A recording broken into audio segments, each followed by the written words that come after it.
예, 안녕하십니까. 최대집의 책임정치입니다.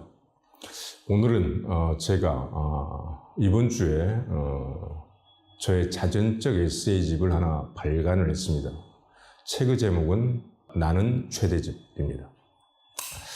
그래서 제가 살아온 지금 제가 올해 50세, 만으로는 49세입니다. 그래서 그동안에 살아온 어떤 개인적인 삶하고, 그리고 또 제가 애국운동가로서 말 그대로 우리나라 대한민국을 지키기 위한 운동을 오랫동안 해왔기 때문에 그런 어떤 애국운동가로서의 그런 살아온 삶, 역사, 그리고 의료정책운동도 제가 상당 기간 했었고, 또 40대 대한의사협회 회장도 했었고, 그래서 어떤 그런 의료정책운동의 어떤 그런 역사들, 삶, 이런 것들을 좀 정리를 해서 총 320페이지로 책을 출간했습니다. 지금은 인터넷 교보문고, 그리고 S24, 알라딘, 이런 인터넷 서점들을 통해서 예약 판매를 하고 있는 중이고, 아마 다음 주 중에는 다 전국에 있는 서점들, 주요 서점들에 다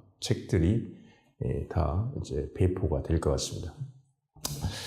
책을 낸 계기는 이제 제가 이번에 20대 대선에 나왔기 때문에 최대집이라는 사람이 어떤 사람인지 국민들이 알아야 할 거 아니냐, 이런 어떤 요구들이 있어서, 그래서 저도 막연히 충분히 그런 책을 좀 내서 국민들에게 제가 어떤 사람인지, 어떻게 살아왔는지 그런 걸 좀 알릴 필요가 있겠다, 그런 생각을 하고 있었는데, 또 우연치 않게 7월 말에 한 출판사의 기획자로부터 제안을 받았습니다. 그런 출판 제안을. 그래서 출판 계약을 하고, 그렇지만 지금 시간이 많이 없기 때문에 제가 8월 한 달 정도, 출판사 측에서는 한 45일, 한 달 반 정도 기한 안에 책을 써줬으면 좋겠다 그랬는데, 대략 제가 한 달 정도에 정확히 8월 7일부터 한 9월 7일 정도까지 됐던 것 같아요. 한 30일 정도 해서 제가 원고를 200자 원고지로 따지면 1100매 정도 되는 원고, 이게 이렇게 해야 한 300페이지가 넘는 책이 나옵니다. 그래서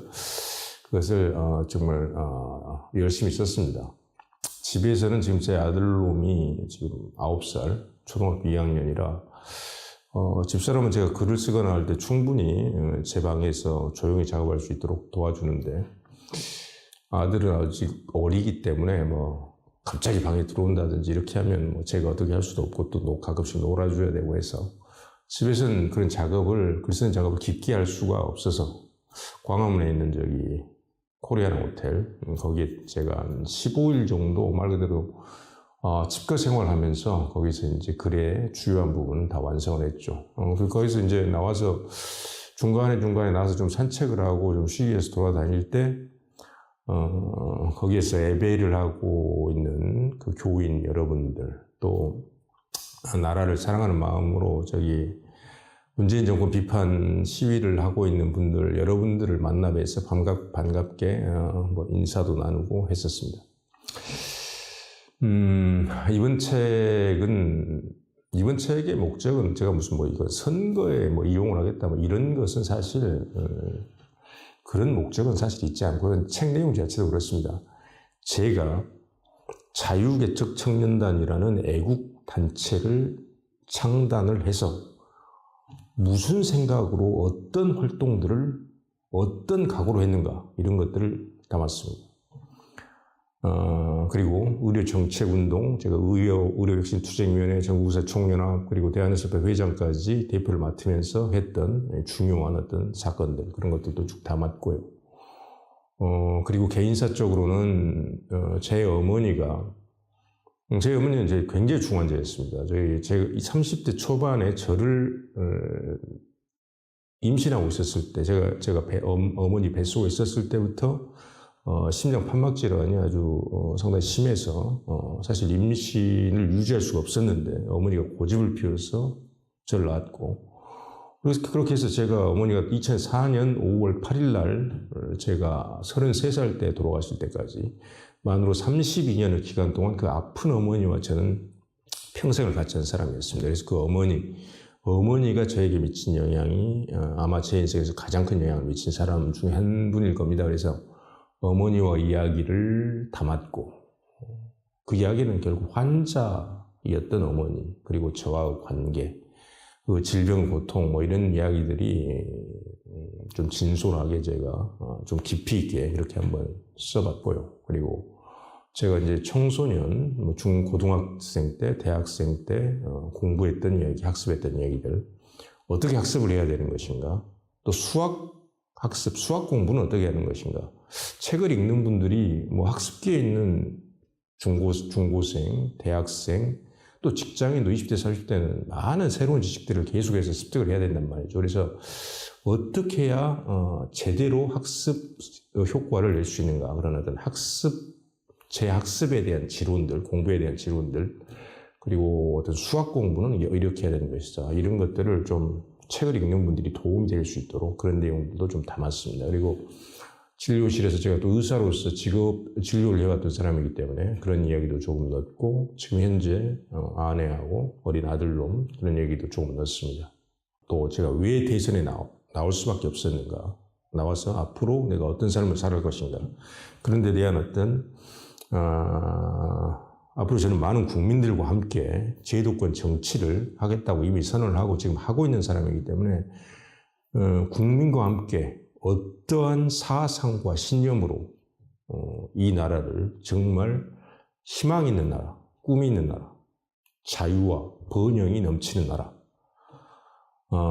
한 국민을 소중하게 생각하고 우리 국가를 굳건하게 지키고 그런 나라를 만들 수 있을 것인가 하는 그런 사상과 가치, 신념과 비전을 책 곳곳에 제가 정말 진실한 마음을 담아서 간절한 소망을 담아서 제가 책에다 썼습니다. 짧은 기간 썼지만은 제 모든 것을 던져 넣어서 이번 책도 제가 다른 활동을 했던 것 같이 썼던 것 같습니다. 그래서 저는 이제 언론하고 기존 언론들하고 지난 2016년, 2017년 탄핵 사태에서 99%의 언론이 주요 언론들은 모두 다 해당되는 것이고 다 불법 사기, 위헌, 거짓말 탄핵에 동조를 했고 오히려 그것을 주도적으로 주도한 언론들이 몇몇 언론들이 있었죠. 그래서 저는 그 이후로부터 이 언론은 더 이상 믿을 수 없다. 그리고 언론 행태를 지금 봤을 때 정말로 객관적인 사실 보도, 그 다음에 아주 정치하고 예리한 논평을 제공하는, 그 다음에 좋은 어떤 국민들의 생활 정보를 제공하는 이런 언론의 본연의 기능을 수행하고 있는가? 저는 물론 그런 부분도 있겠죠. 하지만은 가장 큰 이 주요 언론들의 목적이 일종의 정치 집단화되어 있다는 것입니다. 정치 산업 복합체로서 정치 집단화되어 있습니다. 그래서 저는 이런 언론은 더 이상 안 된다. 이런 언론 환경에서 주요 언론과 단절을 하고, 그럼 제가 언론과 단절을 선언하고 어떻게 국민들하고 대화를 하고 소통을 하겠습니까? 그래서 제가 선택한 것이 페이스북을 통해서 계속해서 글을 발표하는 거, 그리고 유튜브를 통해서 제 말씀을 들려드리는 거, 다른 유튜브에도 나가고, 또 책을 출간하는 건 역시 제가 국민들과 직접 소통하는 가장 중요한 방식 중 하나입니다. 이 책에는 320페이지 분량의 책에는 말 그대로 저의 49년 인생에서 중요했던 사건들, 또 제가 정말로 신념으로 가지고 있는 그런 생각들이 담기기 때문에 이 책을 통해서 국민들하고 정말 깊이 있는 제 속 깊은 제 뜨거운 어떤 진심을 말씀을 해드리고 그것을 통해서 서로 깊이 있는 어떤 대화를 할 수 있는 그런 도구가 된다는 것이죠. 그래서 저는 이런 소통 방식을 매우 중요하게 생각하고 계속해서 이런 소통 방식을 해나갈 것이고, 저는 기존 언론들도 20대, 30대, 40대 청년 그리고 중견 언론인들의 자생적인, 자발적인 개혁 움직임이 반드시 나타나리라고 생각을 하고 있습니다. 시간이 좀 걸리겠죠. 그렇게 해서 언론도 우리 전문직업성, 프로페셔널리즘이라고 하는 매우 전문적인 분야입니다. 그리고 사회에서 그 역할이 매우 중요하죠. 그래서 스스로 개혁의 길을 갈 것으로 믿습니다. 아무튼 오늘은 제가 나는 최대집이라는 제 자전적 에세이를 출간을 했다, 그런 말씀을 드리고, 저는 이 책을 뭐라고 표현을 해야 될 것인가, 오늘 곰곰이 제가 페이스북에 글을 쓰면서 생각을 해봤는데요. 제 피로 쓴 애국의 서다. 그렇게 표현을 하고 싶습니다. 앞으로 이 책의 내용에 대해서 크게 세 가지 부분, 애국운동, 그리고 우리 정책운동, 그리고 개인적인 삶, 또 앞으로 제가 제도권 정치인으로서 제 비전, 이렇게 큰 세 가지 정도 부분으로 나누어서 조금 더 자세히 문답 형식으로 앞으로 더 소개를 해드리고자 합니다. 예, 오늘 말씀은 이만 마치도록 하겠습니다. 감사합니다.